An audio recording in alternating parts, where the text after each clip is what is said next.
Good evening, everybody. Welcome inside the Nittany Lion Sports Report. It's live here on Bob Long Sports each and every week. Bob Long, Tyler Gehlhaus alongside. Well, folks, it is the game of the year, the one that we've been looking forward to all season long. If you're a Penn State Nittany Lion fan, there is one way to get into the playoff. That's to win out. And in this particular weekend, it involves beating number 2 Ohio State. The Buckeyes have been perfect. They have been blowing teams out, and that is just the next team on the schedule. 1-0 mentality for James Franklin and the Penn State Nittany Lions, as it is every week, but it feels just a little bit different. Tyler, we wanted to talk a little bit about Indiana, put that one to bed, and get forward to Ohio State. I'll open it up with you. I think some of the issues that we're seeing right now with Penn State is especially on pass defense. We saw it earlier in the year a little bit to Buffalo, Pitt, and then again we saw it a little bit against Michigan, not much, but then we saw it again against Minnesota in the loss, and it continued the next week into the Indiana game, and it's a reoccurring theme. At the beginning of the year, we both believed that this was an elite defense. I even made the statement that I think this defense is good enough to keep them in every single game. I'm not so sure that's the case anymore, especially after seeing the passing defense the last couple games. I'm not sure if the defense is good enough to keep them in the game this week against Ohio State. Just a little concerning. I mean, Indiana was using their backup quarterback, Ramsey, who has played a lot this year. It's important to mention, but I mean, they threw all over Penn State. There seemed to be some confusion on blitzes again that we saw this week with, multiple safeties going and a guy wide open for a touchdown for the first touchdown for Indiana. And to be honest with you, Indiana made some mistakes, especially on special teams, which I thought really made the game, Penn State's game to win, specifically with the muff punt by their punt returner that turned into a touchdown for Penn State, or at least points, and then the fake punt, unsuccessful fake punt for Indiana. I mean, outside of that, yeah, they got a field goal late to make it a 7-point game to go for the onside kick. But Indiana, in my opinion, gave Penn State some points, and really it's a 10-point game, even though the scoreboard says 7, but it almost felt closer than that at times. It was absolutely closer than that, and it was a game that Indiana absolutely could have won. Penn State took over in that final drive of regulation offensively, moving it down the field, and an unbelievable 18-play drive, 9 minutes off the clock, their best sustained drive of the entire year. Could not have come at a better time. I'm going to give Indiana some credit before we move on to Ohio State. That's a 7-2 team coming into Beaver Stadium, playing well.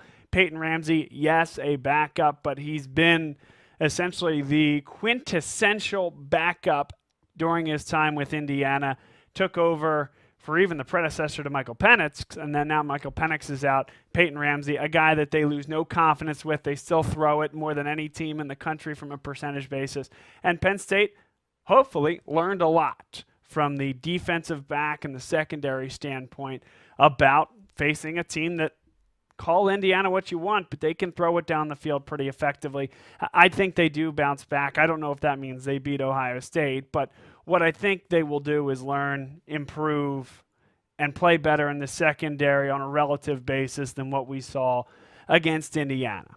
Yeah, I like to think that it's going to get better because I'm not sure if it can get any worse, what we've seen. And the concerning part to me is the last 2 games, while both teams do have weapons, specifically at the wide receivers positions, it's not like the quarterbacks are all that, all Big Ten, Heisman contenders like we're going to see on Saturday in Justin Fields with Ohio State.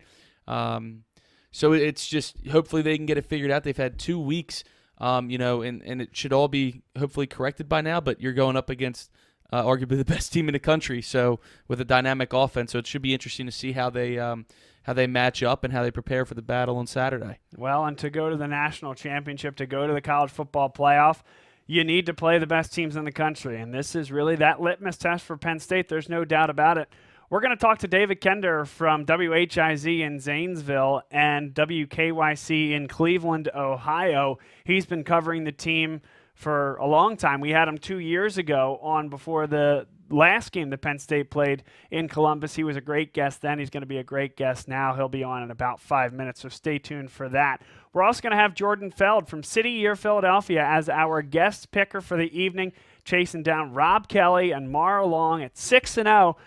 The standoff will be next weekend, Tuesday night, so that's going to be big. The regular season finale of our show here and the pick'em finale for our guest pickers. So Jordan has his work cut out for him, but I'm excited to hear his story about City Year Philadelphia. He's on the associate board, as I am as well, and he does some great work. He was the board chair for 2 years. Make that 3, I think, even. So we're going to learn a lot about the background and all the great things City Year Philadelphia is doing for education in Philadelphia. But Tyler, before we get to David Kender, our next guest, talking about the Buckeyes, what do you take away from the Buckeyes, from what you've seen thus far? They just came out. College football playoff rankings are out. Number 2, Penn State, number 8, jumping Minnesota and staying above Oklahoma. I mean, what I make of the Buckeyes is they are by far the number 1. They are in the top 3 easily right now. I think everybody can put Clemson, LSU, and Ohio State in pretty much almost any order the way they're all playing at this point in time, and kind of mix them, and they could fall out in either direction. I mean, right now they have looked very good the whole season. They've looked pretty much untouchable the whole season. Their last 2 games are on paper the 2 toughest games on their schedule. A lot of people assumed the drop-off this year a little bit. New quarterback taking over Justin Fields, who Penn State fans are very familiar with. New head coach Ryan Day taking over for Urban Meyer. To be honest with you, this Ohio State team looks better than last year's team. Maybe one of the better teams in recent memory. Just the way they've steamrolled teams. They always have the talent, that's never a doubt, but there's just something about this team. They can run it, they can throw it. They're playing good defense. Not that many flaws in their game. I mean, for Penn State to even keep it close, I think they're going to have to play a near-perfect game. They're going to have to obviously win a turnover battle. They're going to have to score touchdowns inside the red zone and not rely on field goals. You're going to have to score touchdowns to win this kind of game, something that Penn State has struggled with recently in the red zone. People like to blame Ricky Ronnie. Overall, his play calling actually I don't think is terrible. I think it's more the red zone is just a little questionable when he gets down into the 20. And you're talking more so the last 2 weeks. Because 2 weeks. Prior to that, even before that a little bit, a little before that when you go back to Kinnick at Iowa, they struggled a little bit there in the red zone. Granted, the one play should have been a touchdown. The other one when Clifford ran, it came back for holding, so they're kind of shooting themselves in the foot a little bit there, out of his control a little bit. But just a little bit they've been struggling in the red zone as of late. Need to make it touchdowns. Can't rely on field goals if you want to keep it close this weekend. Justin Fields, the starting quarterback for the Ohio State Buckeyes. Penn State fans don't want to hear much about him. They know him quite well. Was previously committed to James Franklin and the Penn State Nittany Lion coaching staff. And he actually mentioned in his press conference that it was some of the turnover related to potential turnover related to Joe Moorhead. He ended up being correct. Moorhead goes down to Mississippi State and takes the job, and he didn't really know what was next for the Penn State offense. Kirby Smart in his ear ends up committing to Georgia. That story well documented in that he lost out on the starting job to Jake Fromm, transfers to Ohio State, does receive a waiver to the chagrin of some around college football. Here he is playing year number 1 in his time in Columbus and leading the Buckeyes to a number 2 ranking and quite possibly the most impressive team in college football thus far this year. Interesting on Fields. He is a Georgia kid, so the recruiting story, Penn State and Franklin and the staff, they offered him. They were on him early. At the time, he was only a 3-star. He didn't blow up to the number 1 or 2 recruit in the country with Trevor Lawrence at that time. Penn State got a commitment from him rather early, and in the South, the SEC schools were really on him. Auburn, Georgia, Florida State, ACC, that whole area, LSU, they were really on him. And there's a lot of pressure when you start to blow up like that and you're from that area. Like you said, ultimately went to Georgia, didn't work out there, transferred, granted a waiver. Now he's quarterback at Ohio State, and it kind of stings in a sense because you see the success that he's having there, and you wonder, okay, if he's a quarterback at Penn State right now, how good is Penn State? Obviously, he is better than Sean Clifford. Sean Clifford is having a very good rookie season. You can call it as a redshirt sophomore, first-year starter, having a very good above-average season for a first-year starter in college football, especially in the Big Ten. But Fields is in another category. I mean, no shot at Clifford. It's the proof is in the pudding, if you will. And we're going to learn about Justin Fields, J.K. Dobbins, and the rest of the Ohio State Buckeyes, led by Ryan Day, as we bring on David Kender of WHIZ in Zanesville, WKYC in Cleveland. He does it all. He covers this Buckeye program really well, and he is our distinguished guest here on the Nittany Lion Sports Report. David, how are you? Hey, guys, how's it going? I'm doing great. Good to talk with you. You know, after the way the games went the last two seasons with 1-point wins for the guys in scarlet and gray, I didn't know if you want to talk to me ever again, but, you know, I'm glad to be here with you. Well, we're happy to have you, David. You did a great job on the show last time, and all is love in this sport. I tell you what, college football, what's so great about it is you can bash heads in for 3.5 hours. Well, maybe that's not the beautiful part. I wish these games were 3 hours. That's for another time. But 3.5 hours and shake hands after it's all said and done. Absolutely. And let me just say, I went to the game last year. It was my first time ever going to Beaver Stadium. And I had heard horror stories about how visiting fans got treated there. And it was not the case for me at all. I had a great time. Everyone there was super nice. And it was an unbelievable atmosphere, unbelievable game. And none of the rumors I heard about mean old Penn State fans were true at all. And no one could have been nicer. It was unbelievable. Well, I am certainly glad to hear that. So this time, Penn State travels out to Columbus. Break down that atmosphere a little bit. If there are folks listening here that are about to get on a flight and head out to Columbus for the first time, what's a game at the Shoe like? Well, obviously I'm a little biased, but it's my favorite stadium in the entire country, you know. It's old, it's historic, but it still has some of the newer touches to it. It doesn't feel like it's crumbling. It's humongous, it's loud, it's intimidating, it's a lot of fun, and it's going to be filled with fans who are hungry to see maybe an exciting game for once this year, because they've seen a whole lot of duds this season, a whole lot of games that we thought were going to be exciting and turned out to not be the case. So not saying Buckeye fans want to see a close game, but they've been kind of, he's too pumped about with close games because there's been a lot of blowouts and a lot of games where the stadium's empty heading into the fourth quarter. So maybe a chance to actually put a ruckus environment for once this season. Hey, David, this is Tyler. Quick question in regards to that. You're talking about putting together maybe a closer game for the fans. Something that caught a lot of people's attention here, at least, I'm sure probably in Columbus too, was J.K. Dobbins' comments after the game against Rutgers.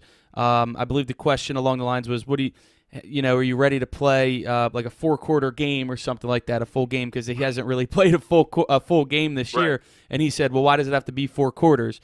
Ohio State's been steamrolling everybody. If the game comes down to the fourth quarter like the last 3 games have, obviously it looks like it might be a little different this year based upon Vegas and what we've seen in the recent weeks. But one thing's for certain, the last 3 games have lived up to the hype, all decided by 3 points or less in one direction or the other. So if this game does go the distance, Penn State appears, based on their schedule, have had a lot more closer games and have been tested more than Ohio State has.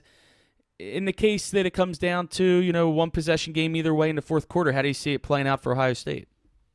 Well, yeah, that's a fair point. I mean, if it does come down to a final drive or something like that, Penn State has that experience. They've done that this season, whereas Ohio State really hasn't. And when I saw the lines come out on Monday, and I think it started at 18 and now it's gone up to 19, I was stunned. I couldn't believe it was that high. I really don't see it being that kind of game. I see it being a much closer game. And it's going to be interesting to see how everyone on Ohio State handles it, but mainly for me, Justin Fields, who's looked unbelievable this year. But you think about it, through 10 games, guys, there has not been a single drive he has done in the second half where the game was really in jeopardy. You look at the Wisconsin game, Wisconsin blocked the punt, and they got it to 3 points in the third quarter, but then Ohio State immediately put the foot to the pedal, and they took off, and they ended up winning by over 3 touchdowns. The closest game they've played all season long really was that Michigan State game, and they still won that one by 24 points. So they have not been in a situation, and Justin Fields, as impressive as he's been, and now it's a good thing he hasn't been in this situation, but still, you have question marks, and you wonder, what is he going to be like when he has to lead his team on a game-winning drive? Because it hasn't been even close to having doing that all season long. Most of the time, he's out of there by the fourth quarter because they're up so big. So he hasn't been in a situation at all where he's had to do that this season, and no one on Ohio State has. But him in particular, I'm really interested to see the first time he has to go out there and lead the team down the field, what that's going to look like, because we just haven't seen it from the Buckeyes this year. Now that's a good problem to have, right, but it's still a question mark. Right. No, for sure. I mean, Ohio State has been so dominant that these guys haven't had to play in the fourth quarter. But you have to think eventually, assuming you get past Penn State, then you have Michigan, and then you're gearing up for the Big Ten championship, college football semi, and national championship. That time's definitely going to come for Justin Fields, for Ohio State. Just a matter of time and who that is against. Not a bad problem to have at this point in the season, though, to never play a close game. And to be honest with you, David, it seems like right now you guys are pretty healthy for the most part. I'm hearing that Cooper D. End, I don't know if he's out for the season or out for the game, but outside of that, it seems like it's a pretty healthy team going into Saturday's game.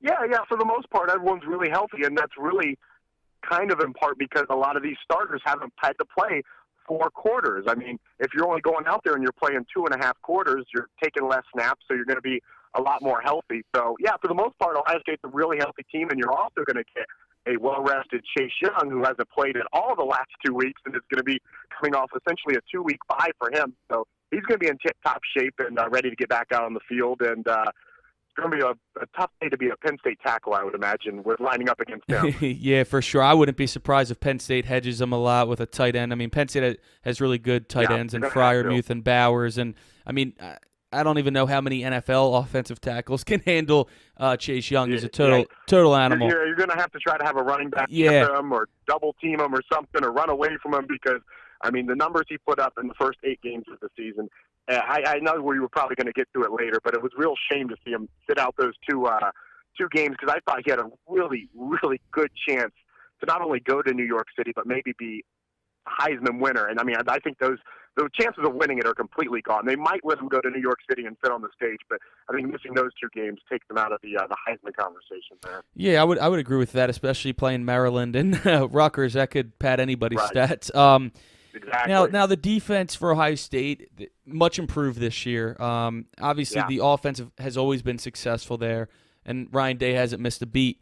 The defense is what's catching a lot of people's eyes, and the improvement there. I know the secondary is very good. We all know about Chase Young. It seems like the weak spot might be the linebacker group. They mentioned whether it's speed with Borland or Werner. Where if you could pinpoint a weakness on defense, where exactly is it? It probably would be the linebackers, but I don't think it's because the linebackers are bad. I think it's just because the secondary and the defensive line is that good. And even if the linebackers aren't the best unit on the team, they are worlds improved from where they were last season.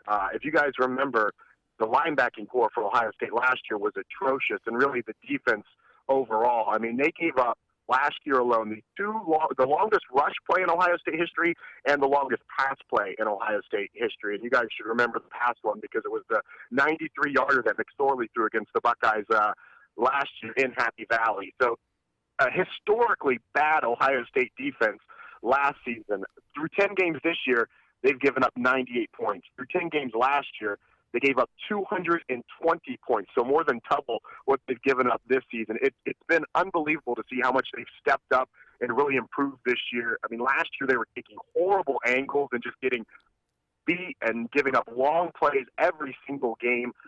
This year, a world's better, and I think the linebacking core, like I said, probably the weakest of the 3 of those units, but still has stepped up big time from what they were doing last year. David Kender is on with us here on the Nittany Lion Sports Report from WHIZ in Zanesville, WKYC in Cleveland.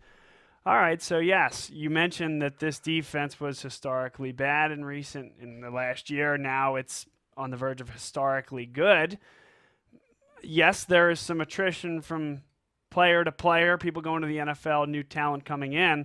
I see one key difference from this team last year, David. and that is Urban Meyer no longer being there and Ryan Day taking over. What I can't do is assign the actual value to that and what Ryan Day has been worth. We're going to ask you that question.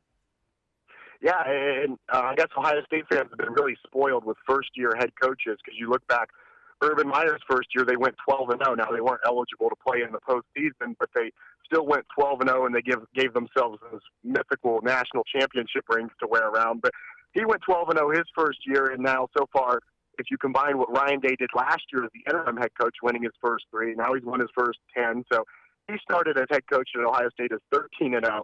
You've been kind of spoiled with what Buckeye coaches have done in their first season.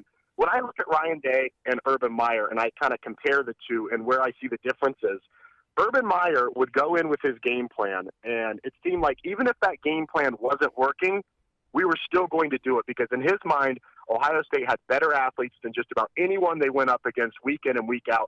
So if you just run it long enough, that game plan is going to work, something's going to break, and the Buckeyes are going to win. And 99% of the time that happened, and they did get the victory. They got caught, though, a couple times, like when they went to Purdue and when they went to Iowa City, and they got upset by those teams where the game plan just wasn't working. And Urban Meyer, I don't know if it was stubbornness or what it was, just would not go away from that. Ryan Day is almost the exact opposite, where you see they'll run something, and if it doesn't work or if he doesn't like how it is, they won't even wait till halftime to make the adjustments. They'll make the adjustments in-game during the first half. They'll correct what needs to be corrected, and they'll get it taken care of. And you've seen it through 10 games now where they pretty much have blown everybody out. It's crazy to say, but Ryan Day, I mean, much better at making in-game adjustments than Urban Meyer. And, I mean, it's ridiculous to say because Urban Meyer, Hall of Famer, 3 national championships, and Ryan Day's just in his first year. But at least through these 10 games, he has done an unbelievable job at making changes and doing what he has to do and not being stubborn, not putting his foot down and saying, no, we're going to run it like this. Doing the changes that need to be made to get the victory and, in most cases, to get the blowout. This is why we have you on, David. I mean, that is the type of answer I was looking for. Take a stand, my friend. No, and that is very telling, everything you just said there. Yeah. And I've been very impressed everyone with in Columbus Ryan Day as obviously well. everyone in Columbus still loves Urban Meyer and everything he did. It was just sometimes he got an idea in his head and he wanted to run a system and he wasn't going to change it. I mean, he had J.T. Barrett for all those years, and no matter what, he was going to run J.T. Barrett, and he was going to, even if that meant hurting the running backs, he was going to take away carries from Ezekiel Elliott, and he was going to let J.T. Barrett run the football because that's what his game plan was, and it didn't matter if J.T. Barrett couldn't run the ball or if J.T. Barrett was banged up. Barrett was his guy, and he was going to run the ball even if he had Ezekiel Elliott or Curtis Samuel back there, and it didn't really matter. Ryan Day, on the other hand, I mean, whoever's the hot hand, he's going to let it ride with them, and he's going to make his in-game changes. So it's been fun to see him sort of take over. And you kind of saw a little bit of it in those 3 games last year when he was the interim head coach. Now, obviously, Urban Meyer was still there, and he was at practice. He was looking over his shoulder every single day, so Ryan Day couldn't truly be himself. But you saw it a little bit, and now that he can fully be the head coach he wants to be, you're seeing it on full display. So you answered that question so well. I'm going to ask another question that's just eating away, I think, at the Nittany Lion fan base. What exactly happened with the entire Chase Young situation? Certainly there's national media, there's articles that come out. 24/7 is one of the sites that does a good job covering it. They have bases all over the country at the different campuses. But really, I don't think anybody in Pennsylvania is close enough to the situation to really know deep down all what transpired. From your perspective, from that of your constituents, what happened with Chase Young and how did it all go down? So what it sounds like was last year when Ohio State went out to the Rose Bowl, he took cash amount of money to pay his girlfriend's expenses to go out to the Rose Bowl and watch him play in Pasadena. So he took that money and he paid back the loan before this current season started. Now, what gets tricky is Chase Young says that the person who gave him the money was a family friend. Other people are reporting that, this person was more or less upstart NFL agent. So that's where it gets a little bit tricky, is who actually gave him the money. The thing that I think is really sad about it is this time next year, Chase Young's going to be a multi-million-dollar athlete, and no one's going to care how much money he makes at the professional level. And in 3 years, even if he's or 3, 4 years, whenever they make the changes, college athletes, it looks like on the horizon they're going to be able to get paid anyways. So if he had been born 4 years later, no one would care if he took this money to give to his girlfriend for the trip. It's just a shame it happened to him while he was in college in 2019. And those are the rules. He broke the rules. He paid his punishment. 2 games, I think it's too steep of a punishment, but at the very least, the 2 games he sat out for are Rutgers and Maryland. Ohio State did not need him at all for those games to get the win or even the blowouts. The thing that's the shame is, like you said earlier, he probably would have been able to pad his stats. He could have got 4 sacks in each of those games. So he's sitting at 15 right now. You could add 8 more to that, maybe some forced fumbles, who knows? And that really could go a long way with this Heisman campaign.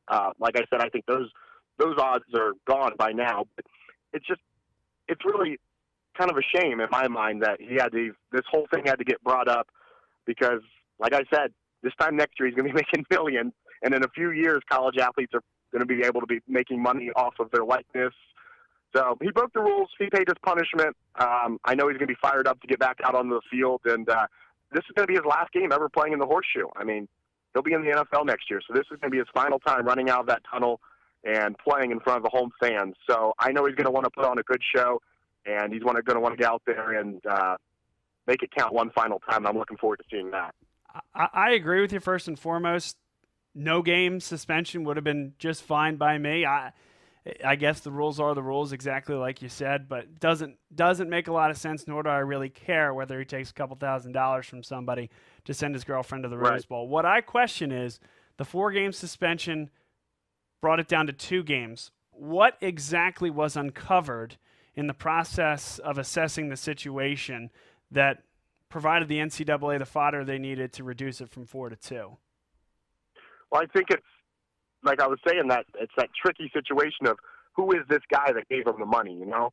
It's kind of a he said, she said. He says it's a family friend. Other reporters are saying it's a family friend, and then you have other groups of reporters saying, no, it's an NFL agent who's trying to get his services. So I think maybe in their investigation they must have found out what they wanted to, that this was a family friend. Maybe he had some connections to being an NFL agent, but that had to have been the piece right there. I don't think it was the amount of money that he took or the fact that if he did or didn't pay it back. I think all that's been settled. I think the only tricky thing was, who was it that gave him this money? Interesting. Very, very interesting. Wanted to ask now about the game on Saturday.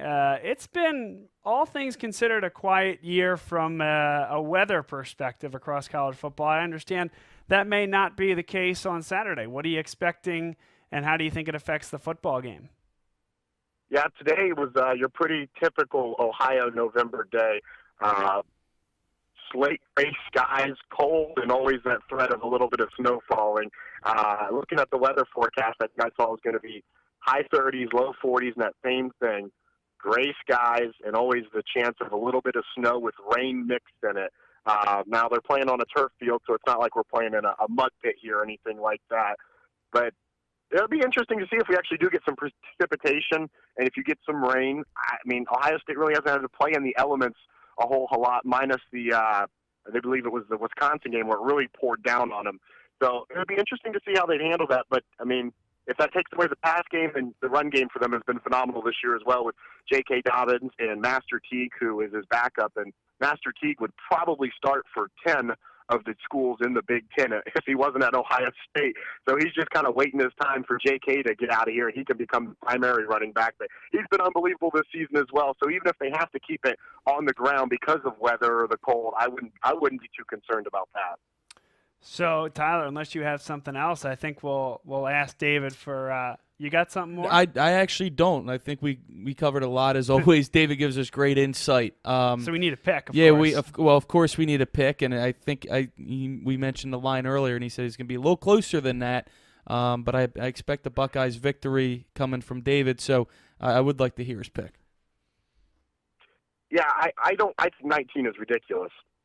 I think it's going to be one of the first times this year Ohio State is going to have to keep the starters in the fourth quarter. I think it's going to be a relatively close game. The Ohio State, we didn't even dive into this, but the Ohio State receiving core has been unbelievable this year. I mean, you look at guys like Benjamin Victor, who had the big touchdown last year against Penn State. You look at K.J. Hill, who is 9 receptions away from breaking the school's all-time receiving record that David Boston's had for over 20 years. I mean, it's an unbelievable receiving group that, because of Chase Young and Justin Fields and J.K. Dobbins, they don't get a lot of the headlines, but I've loved watching them play all season long. I think they're going to have big performances on Saturday. Chris Olave as well. He's been really good. And Ohio State's actually started to use the tight end this year. They actually watched some, I guess, Penn State film and realized, hey, tight ends are pretty good. Let's get them involved. And they've done a little bit of that this year. So all that being said, my final score prediction for the game, I think Buckeyes win, but I think Penn State covers the spread. I'm going to go final score 31-21 Ohio State in the shoe. Buckeyes move to 11-0 and then move on to the big game with Michigan. Okay, fair pick. David Kinder with us here from WKYC, WHIZ, Cleveland and Zanesville, respectively. Now, I thought we were going to let you go, and we will shortly, but I have one more prediction to ask you, and this might be even more important than the game. We have 2 pregame shows coming to Columbus, Ohio this weekend. 3. We have 3 pregame shows. Big Ten's going to be there, too. BTN tailgate? No kidding. Well, let's talk about... you're going to have all 3 of Game Day, BTN, and the big Fox Noon pregame show. They're all going to be there, and they're all going to be within like 200 yards of each other. That's unbelievable. So, what do the logistics look like that for each of those? But more importantly, is Urban Meyer bringing the bigger crowds to Big Noon kickoff, or does College Game Day continue to carry the day? Man, that is a great – that's way more important than the score prediction question. That is a great one. I saw a map of where they're all going to be.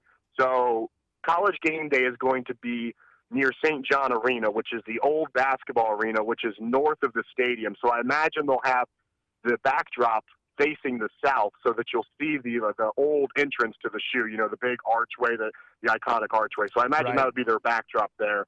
Then the Fox pregame show and the Big Ten one are going to be near the south east tower where the Victory Bell is, so close to like the student section there, and they're both going to be set up there. And then I think for the second hour of the Fox show, they move it inside the stadium, so that 11 to noon hour, they're going to actually be in the shoe doing their show. That is a fantastic question, though, because College Game Day has such a long history of being in Columbus. I think this is their 19th time coming to Columbus, which is the most all time. You see it every week. They show the very first time Lee Corso put on a mascot head, it was Brutus Buckeyes back in the 90s. Yes, so it was. College Game Day is so tied in with Ohio State, and people always flock to go see the show there, and they do such a great job with it. But I would venture to say Urban Meyer in the Fox pregame show would outdraw them in this one specific case because I think he's been phenomenal on the show. He was so buttoned up when he was a head coach, and he didn't say anything besides what was in the press notes, and he never really wanted to give a soundbite. But I watch him on the Fox shows, and he's like a completely different person now. He's funny, he's insightful, he's giving his true opinions on things, and you factor that with the fact that he's the former Buckeye coach. I would assume he would have a bigger crowd around his desk than they're going to have over at the four-letter network a few hundred yards away. Well, I tell you what, in the studio here, we actually have 2 TVs out in the main room there, and we are going to be watching both shows on Saturday morning and giving our grades, so to speak. I am excited to see both, see what they're talking about, and see which one brings the noise from Columbus, Ohio.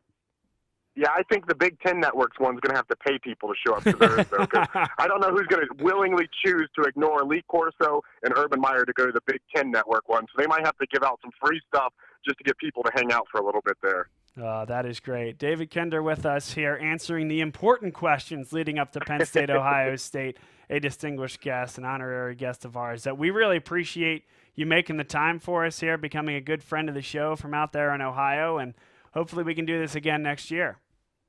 Yeah, what's your guys' score prediction? Wow. I think Penn State's going to cover as well. I think 19-18, whatever you want to call it, is very steep. Just based off the last couple of years, the way these games have gone. Last time Penn State won, actually, they were heavy underdogs at home.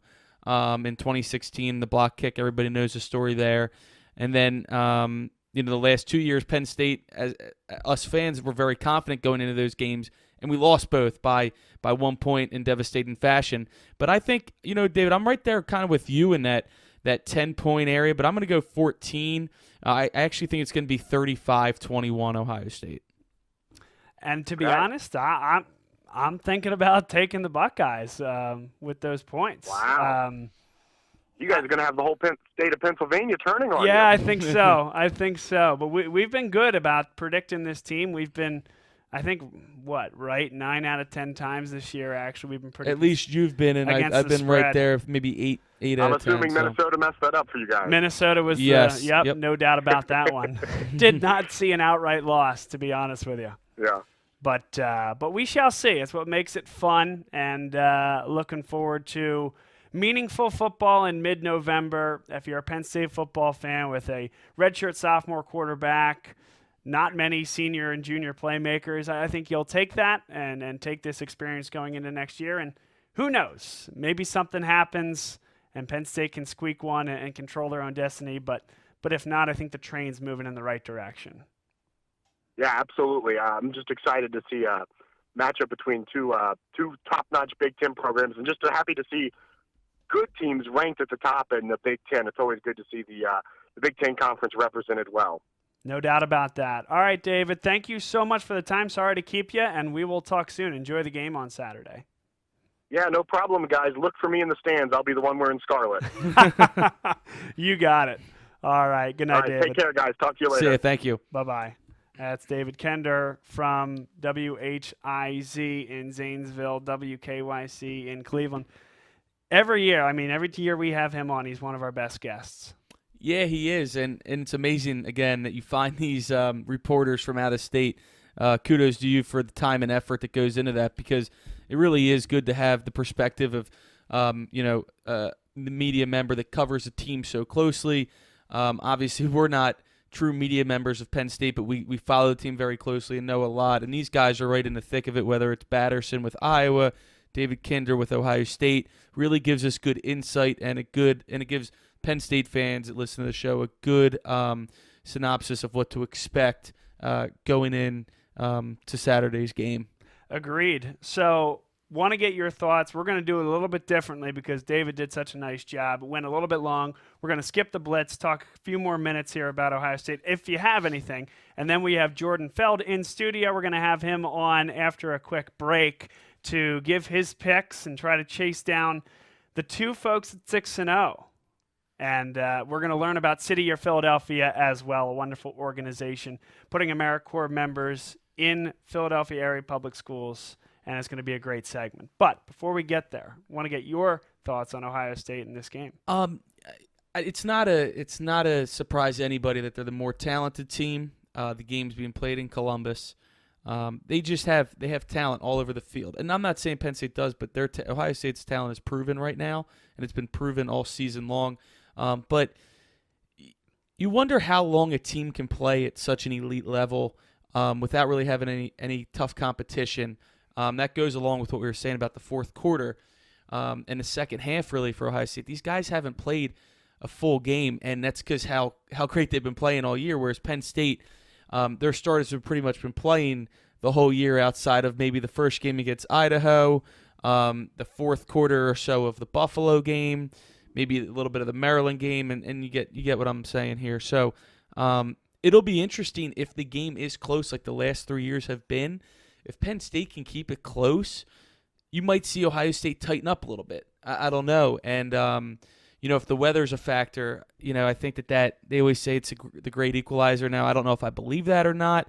I don't think it really helps one team more or less than another because both teams are playing it at the end of the day.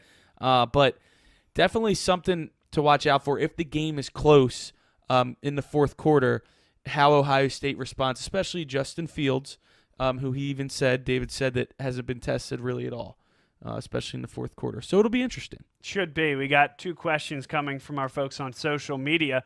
First is coming from Mike. He says, do we think that Penn State struggles in the red zone because of their lack of tall, large targets outside of the tight ends? It's a good question.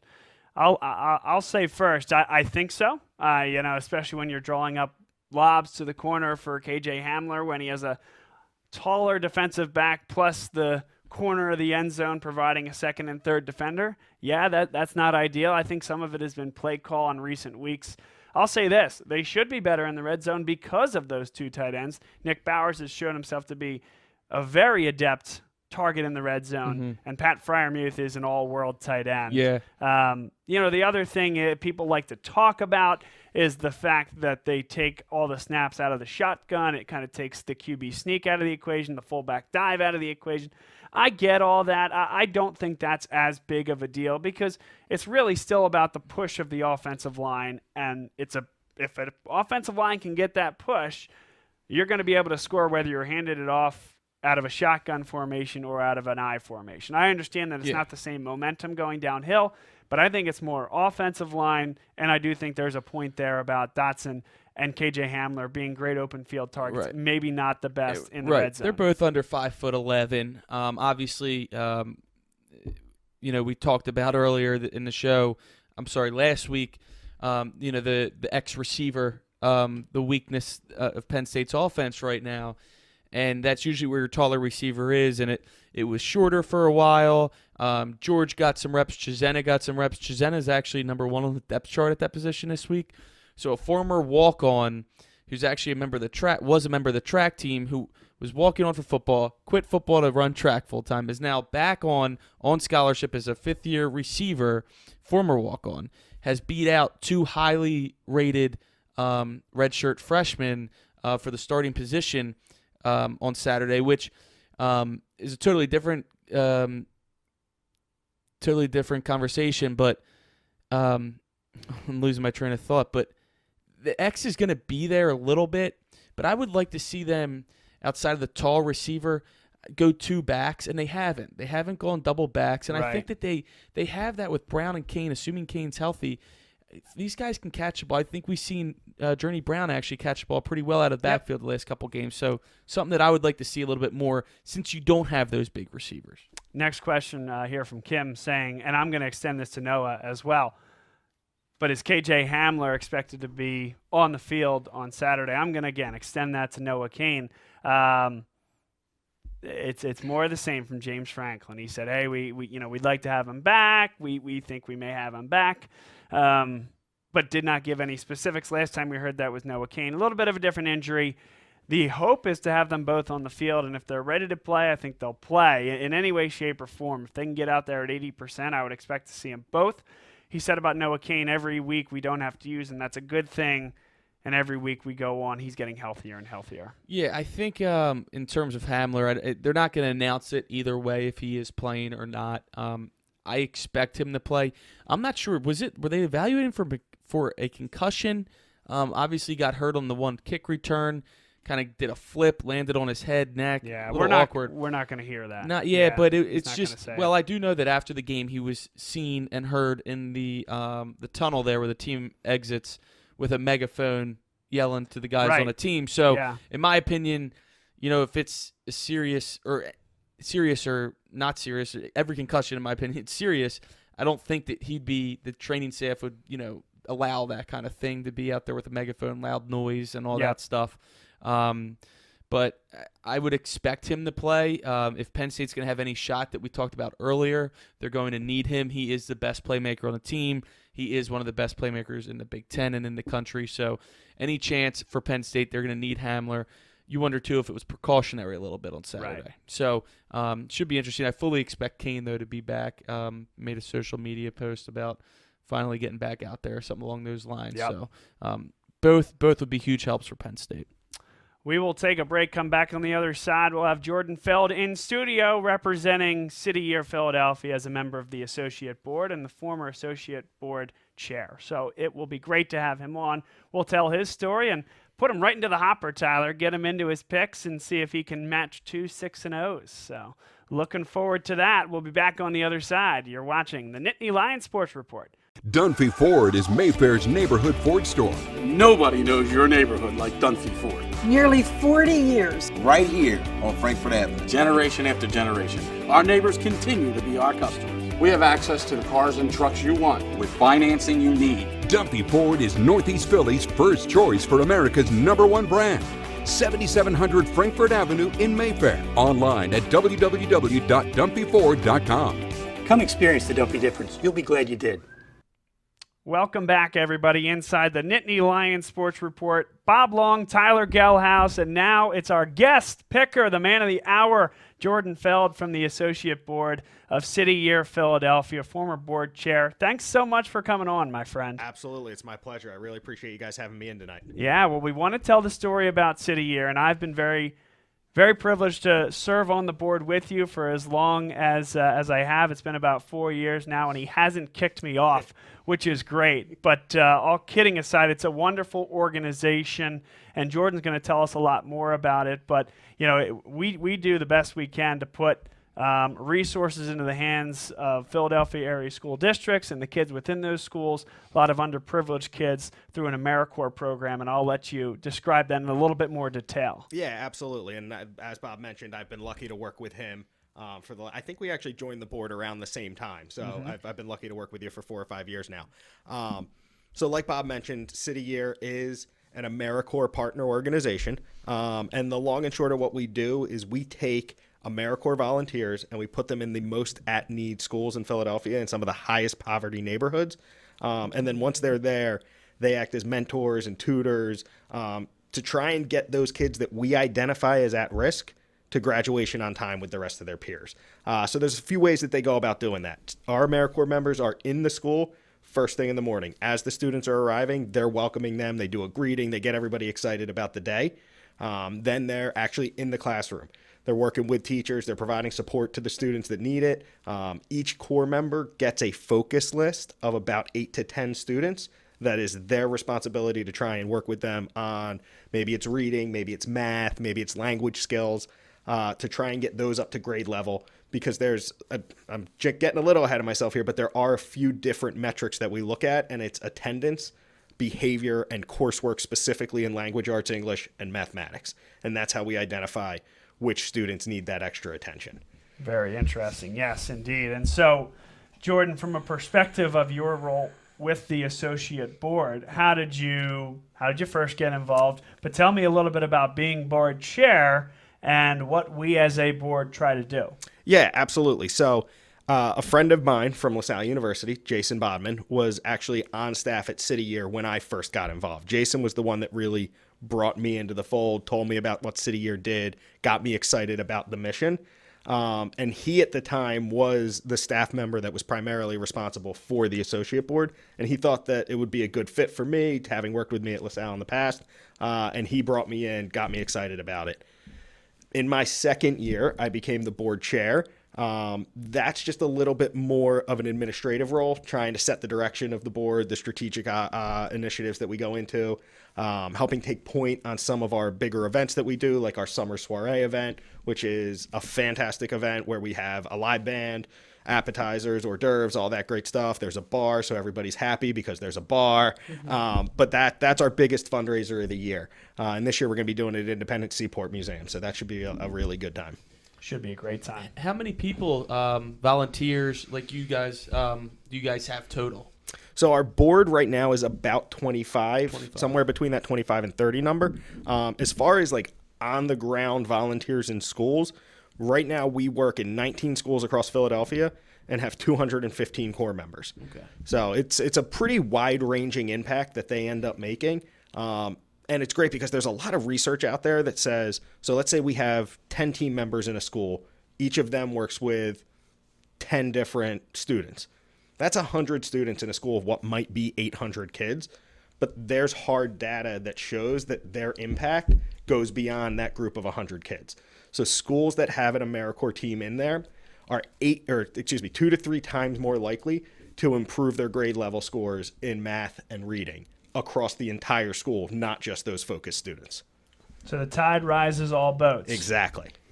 So for folks that are hearing this right now and naturally thinking this is a great organization, how can I get involved or how can I support? You mentioned Summer Soiree and some of the other events that we as the board put on. Yep. There's also a lot more beyond those as well. I'll let you touch on both of those things. There is. So our next event is actually a service day, which will take place on Martin Luther King Day. Service days, in my opinion, are the best opportunity to get plugged into what City Year actually does. What we do is we go into one of the schools that a team works in, and we literally beautify the space. So we're going to paint murals on the walls. We're going to put up inspirational quotes around the library, maybe SAT words. We're going to paint sports logos in the gym, something that can connect with the students and, again, beautify the space that they're working in so that they know that people care about the environment that they're learning in. But it also gives you an opportunity to spend time with core members, spend time with students, and actually like see them in action and interacting with each other. And it really gives you a great feel for the mission and the work that's being done. If it's something you want to get involved in, cityyear.org is the easiest way and the easiest thing to remember. It's just cityyear.org. And then they're also on all the socials. They're on Instagram, they're on Twitter, they're on Facebook, all that great stuff. So it's easy to find us there as well. City Year as well goes well beyond. We're talking a lot about Philadelphia because it's the Philadelphia, for lack of a better word, chapter of City Year. But City Year is a national and perhaps even international organization. It is a national organization. We're in 29 cities across the United States. There are also a number of international locations, including South Africa. I believe there's a UK location. I don't know all of them off the top of my head, but it is a rather large organization at this point. Once again, Jordan Feld is here with us, City Year Philadelphia, the former associate board chair, and you stepped down this year after it was a 3-year run, well-earned run. Yes, I'm happy to be handing the reins over to Damon this year and letting him take it in a new strategic direction, which I think is good for us. I think it's time for fresh blood and a fresh perspective. Sure. Well, it's great to still have you on the board. I thought your 3 years were excellent, and the way Damon has started things, I think things are going a very good direction. So for someone that's hearing this for the first time, and I know you said how you can get involved, service days, cityyear.org, what would be one resounding message that you'd want them to take away from this discussion here tonight? So I think at the end of the day, City Year is really founded on the idea that every child has the ability to succeed. So the goal that we should have, and in my opinion, responsibility as a society, is to then provide every student with the resources they need to be successful. So City Year is a way to ensure that a child's opportunity and the ceiling for the success that they can have is not dictated by the zip code that they're born into. This is a way for us to close the education gap and get that equality that all of these kids deserve. Well, that's a great message to take away. It's a wonderful organization. I can certainly vouch for it. It's something I care a lot about and I carry with me in my day-to-day. And I'm happy to take the message of City Year and produce it on this medium that we also care so much about, the Nittany Lion Sports Report here on Bob Long Sports. A lot of synergy here. Great to have Jordan with us. And keep it in mind, folks, as you guys are out there, the City Year logo, it's out there, and we're spreading the message as far and wide as we can here throughout Philadelphia. Look for the red jackets. That's us. The red jackets and the tan pants. That's how you know it's a City Year. That's almost right. like State Farm. Yeah, exactly. By the way, let's see if we have Jake from State Farm in our picks here tonight. I don't know if we do. Georgia. We do not. We had him last week. I think this is the SEC's bye week, essentially. They play like the weaker teams, like the second to last week of the season. Yes, like, they do. Alabama has Western Carolina, I think. Yep. Yeah, the SEC always, they start their conference play a little earlier, and then they get to the end of the season, and they throw a cupcake in there. Second to last week of the season before rivalry week. Which makes it a very interesting week for picks, at which point it is time to get into it. Jordan, as the guest, you will go first for all of these picks. I hear I have quite the tall order in front of me as my predecessors are 6-0. Yes, yes. 2 6-0s, and to get to championship week next week, you got to go 6-0. So, okay. But most people don't. I think what is this? Our 11th? Is this our 11th week? Yeah. So only 2 of 10 so far. So, which is actually quite high. It's not bad actually. So let's see what you're made of. We're gonna go head to head for 5 picks, and then followed up by the Penn State spread, which we will get to. And Bob and I already gave our picks on that, but we will again. But we will start with Texas at Baylor. So, if I recall, last week Baylor blew a 28-3 lead. Painful loss. And there is another famous team, a famous instance of a team blowing a 28-3 lead. And I think we've seen what happened to the organization that blew that The Atlanta lead. Falcons. The Atlanta Falcons have not looked like a professional football team since that happened. Only time this year was when they played the Eagles. That's true. Well, and the Saints. That's true. And the Saints. But we made a lot of not good teams look Right. like professional football That's teams. very true as well. This year. So Except the Bills.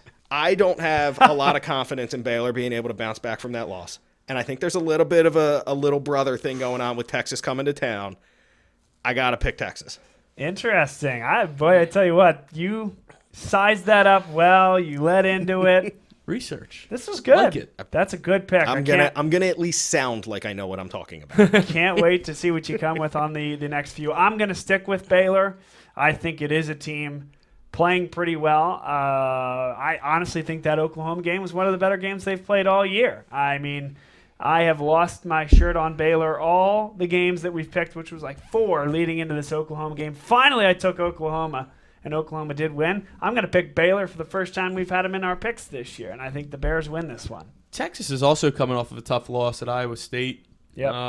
It came down to the wire there. It was a close game. This actually is a pretty tough one to call. Baylor is favored only by 5.5. They're the home team. That loss, though, that does kill a team. I mean, they literally would have, 28-3, had the game in their possession. I can't believe Oklahoma came back. Yeah. I'm in the same boat. I'm in the same boat as Jordan. I'm going Texas. I just think, we talk about the emotions of college football and these kids. That is tough to come back from. You're looking at undefeated, definitely going to the Big 12 championship game. They still might do that, but they had everything in front of them and they blew it. So I'm going Texas, like Jordan, and we'll see. Me too, Bob. I've lost a lot on Baylor this year on the show, so but I'm riding with the Horns this week. Next, we're gonna go to the AAC, where we have Navy and SMU. Yeah. I think anytime you have the opportunity to bet on a quarterback that almost never throws the ball and leads his team in rushing, you have to do it. So I'm Navy all the way on this game.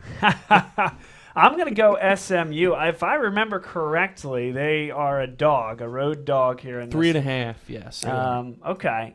I'm still going to take SMU because, well, the exact opposite reason as you.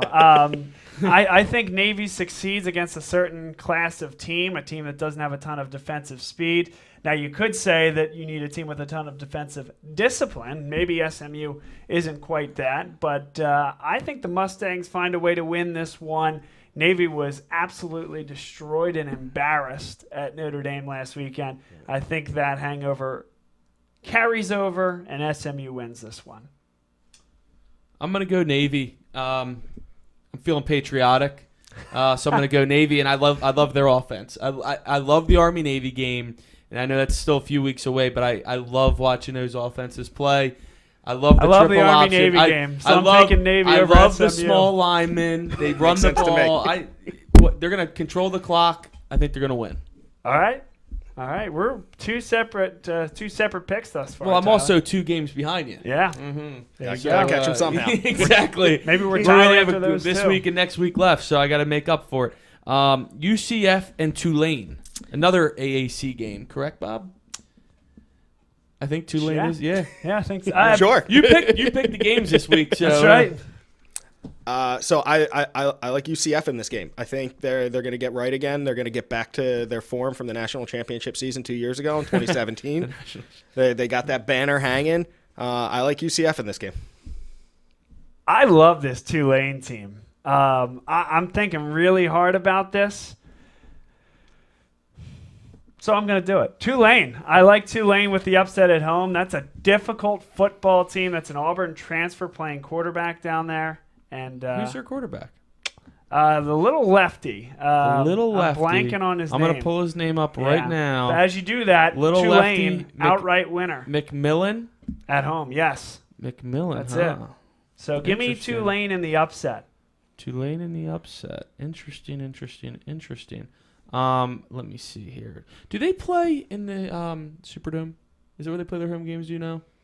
I don't. They might have their own stadium. I'm not think sure. So, but again, I'm going I UCF. know McMillan. That's about what I got.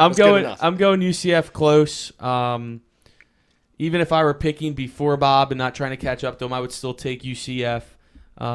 Just because Tulane's having probably one of their best seasons in recent memory, and UCF kind of has like been there, done that a little bit. So I think that comes into play here this week. Sure. Next, we're going to go to the ACC, and we have Pitt taking on Virginia Tech. Yeah, I like Pitt in this game. I think Pitt's got a pretty stout run defense that they're going to run out there and hopefully be able to stop the run. And if I'm not mistaken, they're playing a redshirt sophomore QB. They're going to try and make the young guy beat him with his arm. I like Pitt here as well. Now, I'm going to say certainly Virginia Tech with the momentum should come in and win this football game. They've been playing much better football, and Justin Fuente's done a better job, no doubt about it. They were running him out of town.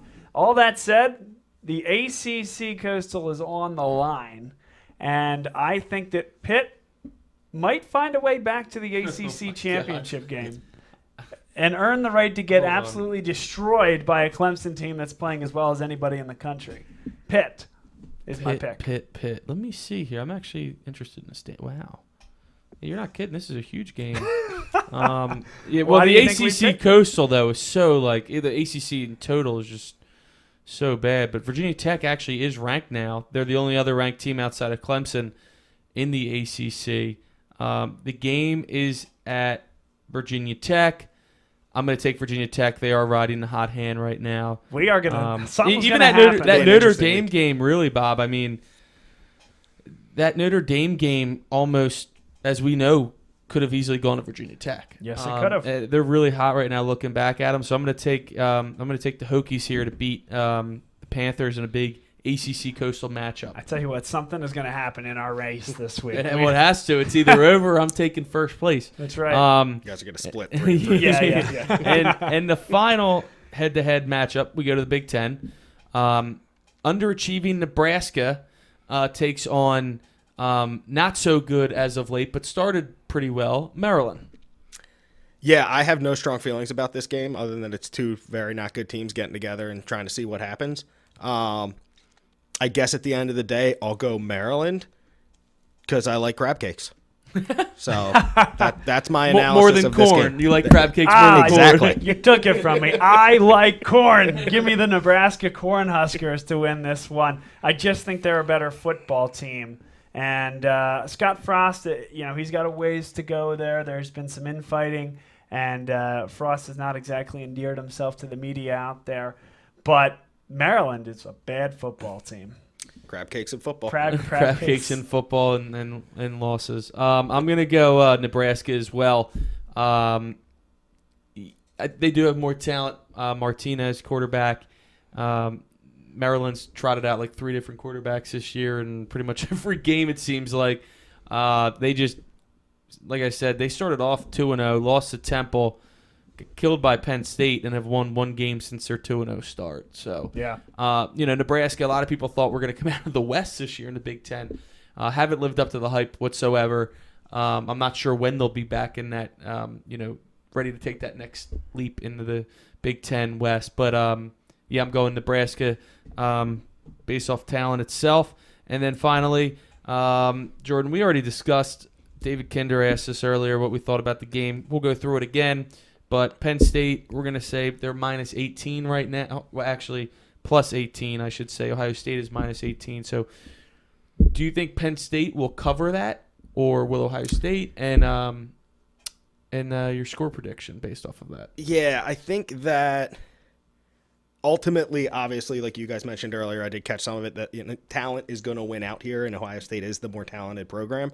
I just think 18's a lot. I think 18's too much. I like Penn State to cover that. Thinking score prediction, let's call it like 45-30, maybe a 15-point game. High scoring game. Yeah. I think it's going to be high scoring. I think 18's a lot. I think I'm going to stick with what I said with David. No turning back. Well, I could turn back if I chose to, but I don't think I'm going to. And listen, 18 could be covered with a 14-point lead for Ohio State, and Penn State, takes a shot on fourth down midway through the fourth quarter, and Ohio State runs it in, or something to that effect. Could be a late touchdown to make it a 21-point victory or more for Ohio State. But I am looking somewhere in the area of 45 to 21 or 24, something like that. That's my thought on the score. I think Penn State, frankly, I think Ohio State jumps out to about a 14-point lead, and it kind of stays at bay there for a little while. This is a really good football team.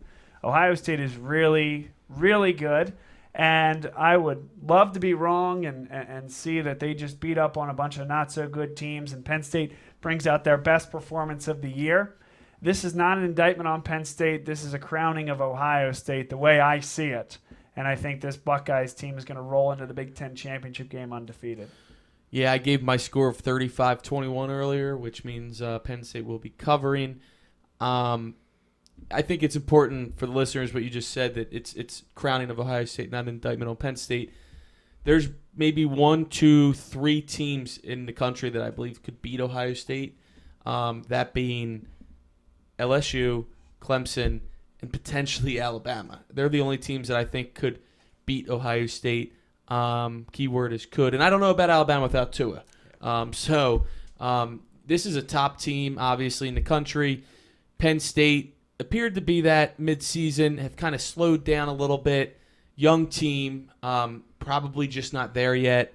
But, it could be a great surprise, too, if it's a close game and if somehow they pulled off a minor miracle. Because sometimes, kind of like 3 years ago now, I guess, in 2016 when Penn State won, that kind of turned over the program. They went on to win the Big Ten that year unexpectedly, and I think it was so amazing because of how unexpected the game was, the outcome, and then the season outcome on top of that. So, just based off the history of the last couple of years, 18, big number. I just see this game being closer than that, maybe not as close as the last 3 years, but Penn State plays them tough every year under James Franklin. Yeah, it should be very, very interesting, and I don't know if I want to say I'll do something on next week's show if Penn State wins the game outright, since I didn't pick. Boy.